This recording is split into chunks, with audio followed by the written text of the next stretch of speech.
पाठ 8 नाव बनाओ नाव बनाओ। निम्नलिखित पंक्तियों को ध्यानपूर्वक पढ़ते हुए प्रश्नों के उत्तर दीजिए।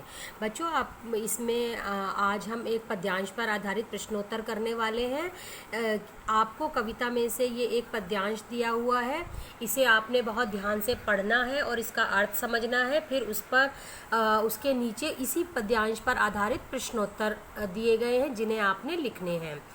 नाव बनाओ भैया मेरे जल्दी आओ, वह देखो पानी आया है, घिर घिर कर बादल छाया है, 7 समुंदर भर लाया है, तुम रस का सागर भर लाओ भैया मेरे जल्दी आओ।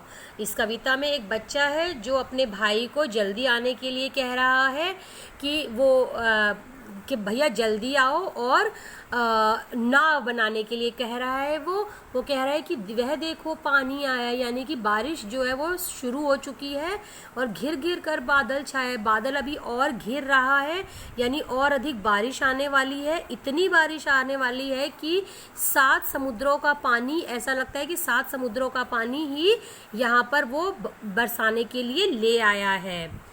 तुम रस का सागर भर लाओ। रस, यहाँ पर रस का अर्थ है आनंद, खुशी। उसका सागर यानी अपार खुशियाँ ले आओ भैया मेरे जल्दी आओ, यानी कि तुम आओगे तो मुझे बहुत खुशी होगी और आकर तुम मेरे लिए नाव बनाओ जिससे कि मैं बहुत खुश हूँ, नाव को तैरा कर बारिश के पानी में। तो इन पंक्तियों को आपने कम से कम 2 बार अवश्य पढ़ना है। नाव बनाओ भैया मेरे जल्दी आओ, वह देखो पानी आया है, घिर घिर कर बादल छाया है, 7 समुंदर भर लाया है, तुम रस का सागर भर लाओ भैया मेरे जल्दी आओ। बच्चों, आपको इन पंक्तियों को पूरा का पूरा लिखने की आवश्यकता नहीं है। आप केवल संकेत रूप में ही इन पंक्तियों को लिखेंगे। जैसे शुरू के 2 अक्षर लिखोगे नाव बनाओ, उसके बाद डैश डैश डालते हुए जल्दी आओ। दूसरी आप पंक्ति के अंत में यहाँ पर लिखोगे जल्दी आओ, बीच में डैश डैश करके आप लिखेंगे, जिससे पता लग जाए कि हमने इस पद्यांश पर आधारित प्रश्नोत्तर किए हैं। पूरी की पूरी पंक्तियाँ उतारने की आवश्यकता नहीं है। देखते हैं प्रश्न पहला क्या दिया हुआ है। इन पंक्तियों के रचयिता कौन है, यानी कि आपसे पूछा गया है कि इस कविता के कवि कौन है। तो इस कविता के कवि श्री हरि कृष्ण दास गुप्त हैं। श्री हरि कृष्ण दास गुप्त हैं। दूसरा प्रश्न है, आकाश में क्या छाया है। तो अभी आपको कविता में देखा आपने कि घिर घिर कर बादल छाया है। तो बादल कहाँ छाते हैं? आकाश में। तो आप इसका उत्तर इस प्रकार लिख सकते हैं कि आकाश में बादल छाए हैं। आकाश में बादल छाए हैं। तीसरा प्रश्न है, बादल कितने समुद्र का पानी भर लाया है। बादलों में कितना पानी है? 7 समुद्रों का पानी भरा है।